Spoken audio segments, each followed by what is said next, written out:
हमने कुछ होनहार कैंडिडेट्स को शॉर्टलिस्ट किया है जो एक एक करके यहाँ आपके सामने आएंगे और इस पद के लिए अपनी दावेदारी पेश करेंगे। बदलाव प्रकृति का नियम है और इसी बदलाव की आज शिक्षा के क्षेत्र को सबसे ज्यादा जरूरत है। मैं बच्चों की सेफ्टी को सबसे ज्यादा इंपॉर्टेंस दूंगा।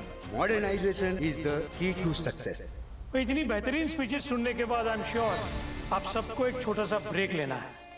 अब एक ही कैंडिडेट बची हुई है तो उन्हें हम ब्रेक के बाद सुनेंगे। अब पुष्पा जी चलेगा ना आपको, ठीक है ना? जी सर। Thank you. आइए एक ब्रेक लेते हैं प्लीज। आप पुष्पा के परिवार को साथ लाना चाहते हैं तो मैं पीछे कैसे हट सकती हूँ, लेकिन ये बात प्रार्थना के पापा को नहीं पता चलनी चाहिए। बापोद्रा को नहीं पता चलेगा भाभी, मैं खुद उससे इतना दूर रहता हूँ। आज पहली बार आपकी ये साइड देखी, कभी सोचा नहीं था ऐसा मौका मिलेगा। अच्छा लगा। हमने सबको सुना और सब लोगों ने मोर और लेस वही कहा है जो मैं एक्सपेक्ट कर रहा था। आपके लिए एक बात अच्छी है और एक बात बुरी। अच्छी ये है कि आपने सबको सुना और अब आप उस हिसाब से अपनी स्पीच अल्टर कर सकती हैं। और बुरी बात क्या है सर? हैवी नाश्ता करके सब लोग ड्राउजी फील करेंगे। पुष्पा जी, पहले 45 सेकंड्स बहुत इंपॉर्टेंट हैं। That will decide the course of your speech. पहले 45 सेकंड्स में अगर आपने जूरी का ध्यान अपनी ओर आकर्षित कर लिया तो फिर आप आसानी से निकल जाएंगी। आई एम श्योर आप इतना जुगाड़ तो कर ही लेंगी पुष्पा जी। खैर सांगू का मैंने बहुत अच्छी स्पीचेस सुनी है। ज्यादातर शुरुआत चुटकुले से या कोई भयंकर घटना से या कोई अच्छा सा उदाहरण देने से करते हैं ताकि दर्शक जागृत हो जाए। पुष्पा जी आप सब भूल जाइए। Don't get tensed. आप वहां पर जाकर एक गहरी सांस लेकर जो आपके दिल में है बिंदास बोल दीजिए, बिना किसी की परवाह किए। सब अच्छा होगा Pushpa ji. All the best.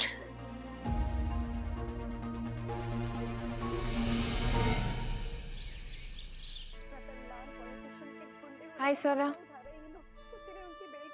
तुम कब से टीवी देख रही हो स्वरा? लंच के बाद ही उनके मम्मी। तुम 2-3 घंटे से देख रही हो और ये क्या देख रही हो? Swara, this is not for you. Mummy TV क्यों बंद किया? तुमने टीवी क्यों नहीं बंद किया? स्वरा, तुम्हें पता है ना कि too much TV is bad for you. तो क्या करूं और? यहाँ तो कोई है भी नहीं मेरे साथ खेलने वाला। नानी थोड़ी देर खेल कर थक जाती है। मम्मी यहाँ मैं बोर हो जाती हूँ। चौर में तो कभी टीवी देखने की जरूरत ही नहीं पड़ती थी। वहाँ तो चिराग चाचू बैठकर मेरे साथ कार्ड्स बनाते थे। राधना आंटी मेरे साथ एक्सनो खेलती थी। गोलू भैया सांप सीढ़ी और पकड़म पकड़ाई खेलते थे। सरन सर मेरे साथ कैरम खेलते थे और आरव भी तो था खेलने के लिए। यहाँ मैं क्या करूँ? आप ऑफिस चले जाते हो और पापा लैपटॉप में बिजी रहते हैं और सोनल नानी मोबाइल में। मेरे लिए किसी के पास टाइम ही नहीं है। मैं अकेली हो जाती हूँ यहाँ। इससे तो अच्छा तो हम शहर में ही रहते।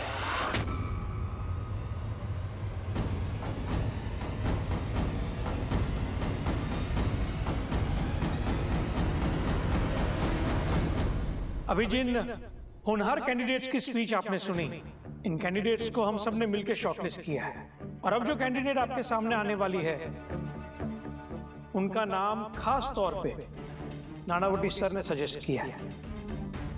ये जो कैंडिडेट है वो एक एक्सेप्शनल केस है।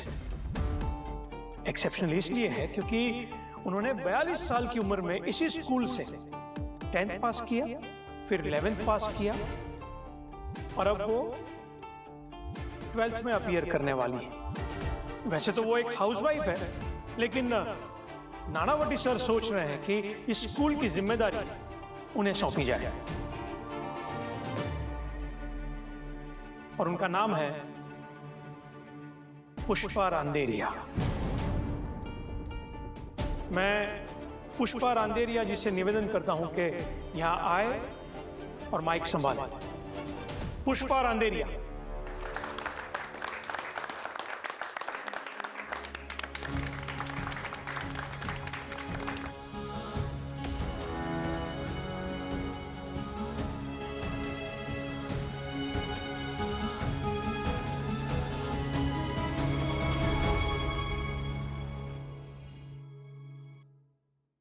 लगा अपना जुगाड़ पुष्पा।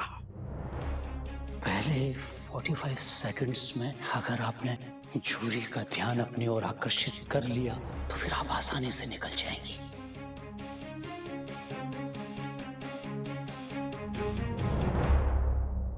आप सबकी स्पीच सुनी मैंने। क्या सॉलिड बोलते हैं आप लोग। मेरी तो बोलती बंद हो गई बाय गॉड। मैंने एक बार को सोचा कि पीछे के दरवाजे से खिसक जाऊं, पर दरवाजे को कड़ी लगी थी इसलिए जा नहीं पाई। बस आई गई हूं। सुर पकड़ लिया है, देखना अब इसकी गाड़ी नहीं रुकेगी। वैसे जिम्मेदारियों से भाग जाऊं उनमें से नहीं हूं मैं, पर जब कोई इतनी बड़ी जिम्मेदारी आपको सौंपना चाहे तो डर लगता है। मैं भगवान का नाम लेते लेते ऑटो से आ रही थी तो रास्ते में मुझे एक किन्नर मिले। फिर फूड पुलिस वाले एक भैया दिखे।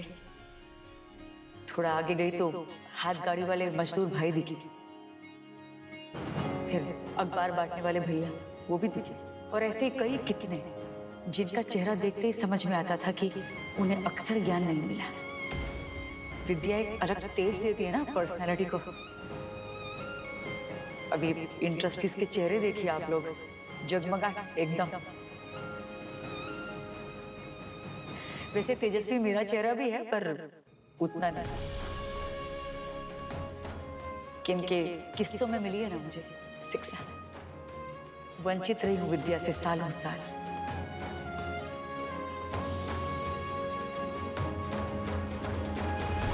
और शायद इसीलिए आप सबसे 100 ग्राम ज्यादा कीमत है मुझे उसकी।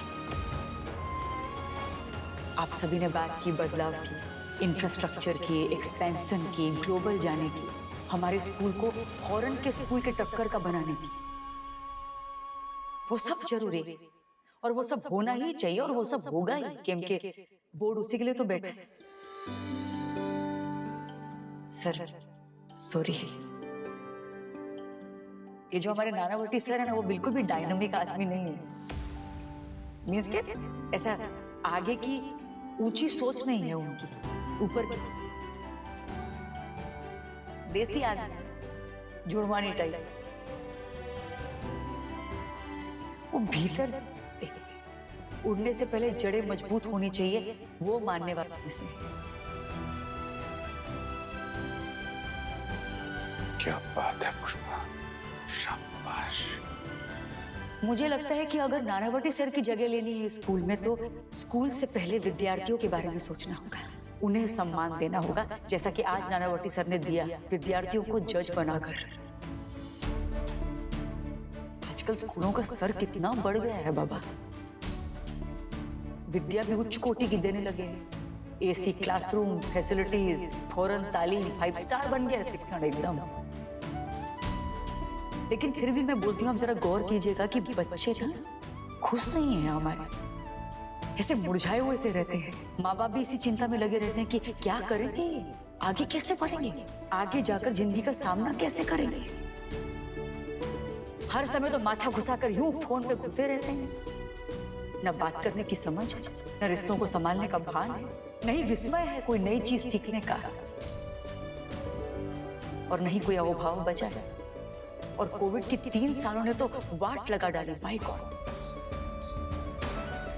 ऐसे में स्कूल और ट्रस्टी का सबसे पहला काम बच्चों को स्क्रीन और सोशल मीडिया के व्यसन से छुटकारा दिलाना है। उसे प्रमाण बनाकर अपने फायदे के लिए कैसे इस्तेमाल करे, ये सिखाना है। हजारों मील दूर किसी देश की कैपिटल का नाम आपको नहीं आएगा ना तो चलेगा, वो इंटरनेट पे सर्च कर लीजिएगा आप लोग। लेकिन रोजमर्रा पे बैंक जाकर चेक कैसे भरना, घर का बल्ब कैसे बदलना, बचत कैसे करनी, इन्वेस्ट कैसे करना, mediclaim, insurance, mutual fund, share बाजार, रोजमर्रा पे काम आने वाले कायदे कानून, ये सब जो रोज काम आने वाली चीजें ना, वो सिखाना, वो सीखना जरूरी है। हमें बच्चों को उनकी शिक्षा को अप्लाई करना सिखाना है, अपने देश की संस्कृति में गौरव लेना सिखाना है, समभाव सिखाना है, बड़ों का आदर करना सिखाना है, और सबसे पहले उन्हें यह सिखाना है कि असफलता कैसे होती है और हार को कैसे बचाते हैं। ये हुई ना पुष्पा इम्पॉसिबल वाली बात। आप देखिए ना, 20-22 साल पाल पोस कर बड़ा करते हैं माँ बाप बच्चों को, और जब वही बच्चा मायूस होता है, डिप्रेशन में चला जाता है, आत्महत्या कर लेता है, तो उन माँ बाप पर क्या बीतती होगी उसकी तो कल्पना भी नहीं कर सकते हो। एक फूल का समय से पहले मुरझा जाना, इससे बड़ी कोई दुर्घटना नहीं हो सकती मेरे हिसाब से। प्लीज बताइए उन्हें कि सामान्य होना भी असामान्य बात है। हारना मीन्स के जीत के लिए एक और मौका पाना है। बताइए कि हर कोई अव्वल नहीं आ सकता, हर कली एक समय पर थोड़ी ना खिल सकती है, हर कली का अपना अपना मौसम होता है। कोई 25 की उम्र में करोड़पति बन जाता है, किसी को 60 में जाकर समझ में आता है कि उसे जीवन से क्या चाहिए। अगर जिंदगी भर भी मंजिल नहीं मिली तो क्या, सफर का मजा उठाओ। और इसके लिए ना सबसे पहले सही मिसाल देना जरूरी है बच्चों को। जैसे कि डॉक्टर भीमराव अंबेडकर, बिना किसी सुख सुविधा के भी उन्होंने देश का संविधान लिखा। डॉक्टर एपीजे अब्दुल कलाम वायुसेना में रिजेक्ट हो गए थे, लेकिन उसके बाद भी भारत के मिसाइल मैन कहलाए, राष्ट्रपति बने भारत के। Doctor Homi Bhabha intermediate civil service में रिजेक्ट, फेल, लेकिन उसके बाद परमाणु कार्यक्रम के पिता कहलाए। अपने रजनीकांत बस कंडक्टर थे पहले, अक्षय कुमार वेटर, सदी के महानायक श्री अमिताभ बच्चन, उनकी आवाज की वजह से उनको रेडियो में रिजेक्ट कर दिया गया था। प्लीज बताइए बच्चों को कि बिना पापड़ बेले कोई ऊपर नहीं पहुंच सकता, परिश्रम का कोई पर्याय नहीं है, ये सिखाना है हमें बच्चों को। मतलब प्रॉब्लम क्या है, सबको अपने बच्चों को ना बड़ा बनाना है, अच्छा किसी को नहीं बनाना। सब अपने बच्चों को सफल होना सिखाते हैं, सक्सेस, लेकिन खुश रहना कोई नहीं सिखाता। अरे सब के सब सुपरमैन बन के हवा में उड़ेंगे तो जमीन पर रहकर काम कौन करेगा भाई। सबको अपने बच्चों को एस्ट्रोनॉट, इंजीनियर बनाना है, लेकिन किसान और सैनिक किसी को नहीं बनाना। अरे ऑर्गेनिक मशरूम और केसर अपने घर में उगाकर लाखों कमा रहे हैं लोग, और हम है कि एक ही एक डिग्री के पीछे लगे हैं लाइन, करोड़ों रुपए खर्च करने को तैयार है माँ बाप अपने बच्चों को रोबोट बनाने के लिए। जबकि हर एक बच्चे की अपनी अलग एक प्रतिभा है। सब बच्चों को विदेश जाना है, क्यों भाई? अपने देश से तुम्हें जो मिला है वो वापस कब करोगे देश को? उसके प्रति तुम्हारा कोई कर्तव्य नहीं बनता क्या? देखिए, मैं स्कूल की कोई नई विंग नहीं बांध पाऊँ, और नहीं मेरा फॉरेन में कोई नेटवर्क है, और नहीं इतनी मेरी मिल्कियत है कि मैं रातों रात स्कूल की काया पलट कर दूं, 100 कंप्यूटर ले आऊं, नया ग्राउंड बना दूं, कुछ नहीं। पर मेरे पास भावना है हर बच्चे को समझने की, उसे छूने की, वो जो है उससे बेहतर बनाने की। शिक्षण को लेकर मेरे सपने छोटे हैं, क्योंकि उसे ग्रहण करने वाले बच्चे भी छोटे हैं। बस इतनी पहुंच है मेरी। 44 साल की उम्र में जो कुछ भी देखा, जाना, सीखा, मोहल्ला समिति अध्यक्षा बन के गली गली जो देखा, जिंदगी की क्लास में जो भी अनुभव पाया, उसी से बना है मेरा सिलेबस। किताबी सिलेबस पढ़ना बहुत जरूरी है, मैं मानती हूँ, पूरी तरह से मानती हूँ, पर ये आप याद रखिएगा, कि जिंदगी की परीक्षा में सवाल हमेशा आउट ऑफ सिलेबस ही आता है, और मैं चाहती हूँ कि हमारे स्कूल का हर बच्चा उस परीक्षा में डिस्टिंक्शन से पास हो, नहीं तो कम से कम उत्तीर्ण तो हो। शिक्षक अपना काम करेंगे, ट्रस्टीज अपना काम करेंगे, बोर्ड अपना, स्पॉन्सर अपना, पर यहाँ बात हो रही है मेंटर की। मेंटर को एक बड़ा चित्र दिखाना है, क्योंकि मेंटर का जो व्याप है ना वो बहुत बड़ा है। और बड़े हैं नानावटी सर के जूते, जिनमें पांव रखने की मेरी कोई औकात नहीं है, पर फिर भी मैं गुस्ताखी कर रही हूँ। और आप सबसे मैं कहना चाहती हूँ कि हम लोग प्रतियोगी साथी बनकर रहे। चलिए ना, साथ में जुड़ जाते हैं इस मुहिम से। आपके भी तो सपने इतने सुंदर हैं स्कूल को लेकर, तो वो भी क्यों ना पूरे हो। अगर आज मैं नहीं जीती ना तो कोई वादा नहीं है, सीरियसली। जो जीतेगा वो कुर्सी संभालेगा, लेकिन जो नहीं जीतेगा वो भी तो काम कर सकता है ना। सपने तो देख सकते हैं, सपने देखने पे तो कोई टैक्स नहीं है, जितने चाहो उतने देखो। आज मैं नहीं भी जीती तो मैं बिना किसी अपेक्षा के अपने स्कूल के लिए और अपने गुरु के लिए पूरे दिल से काम करूंगी। ये जो ट्रस्टीज है ना, उनको सिर्फ आपका ट्रस्ट चाहिए। कुर्सी तो ना डजन के भाव में मिलती है। मैं शायद थोड़ा ज्यादा बोल दिया मैंने, लेकिन आपने इतने प्यार से सुना, इतना संयम रखा, उसके लिए आप सबका बहुत बहुत आभार।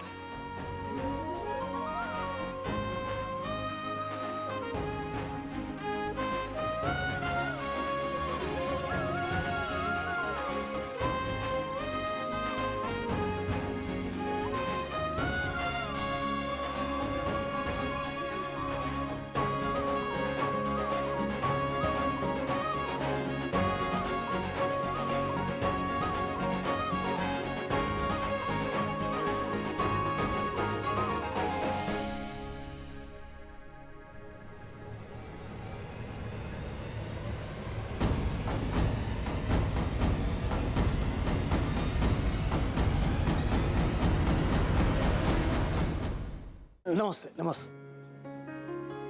आइए आइए अग्रवाल साहब, आइए। बिंदास प्रेजेंटेशन देना। पापा आज आप कर लो ना, नेक्स्ट टाइम से मैं कर लूंगी। अरे नेक्स्ट टाइम क्यों, करना बिंदास। बापूद्रा है ना इधर, और तू स्मार्ट है, होशियार है, अच्छा ही करेगी, उसका कॉन्फिडेंस है बापूद्रा को। तू भी कॉन्फिडेंस के साथ कर प्रेजेंटेशन।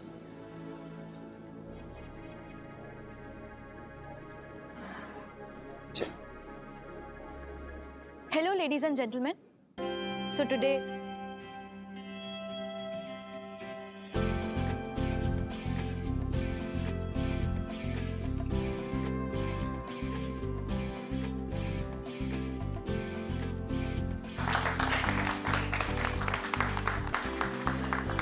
धन्यवाद धन्यवाद। बापूद्रा जी, अग्रवाल साहब, आपकी बेटी तो बहुत स्मार्ट है, क्या बढ़िया प्रेजेंटेशन दिया है। जी जी, हमें थोड़ा समय दीजिए, हम जल्दी मिलते हैं। जी जी, thank you.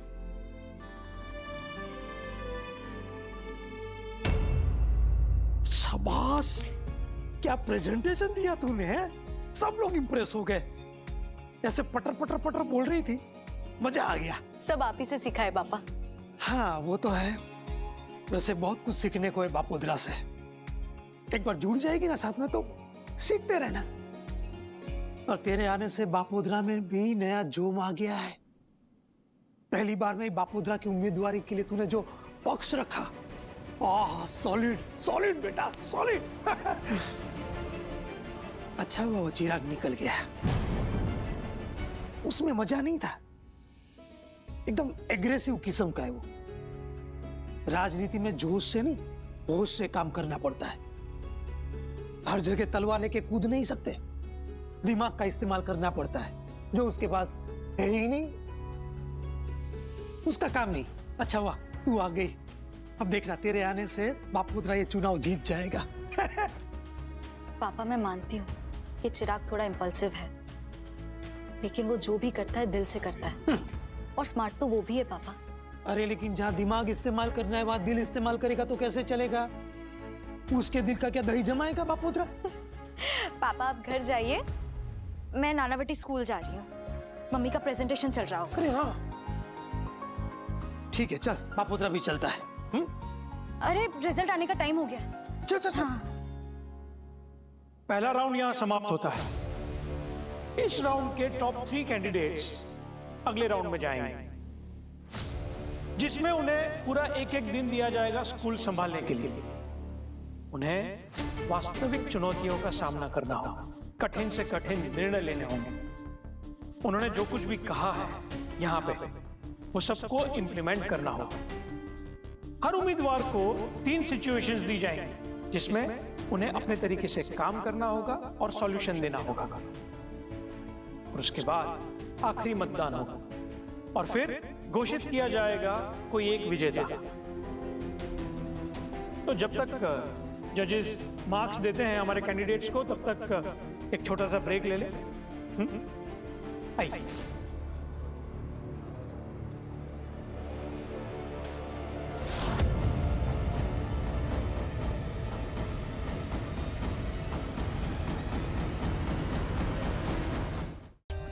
For more updates, subscribe to our channel, click the show links and enjoy watching the videos.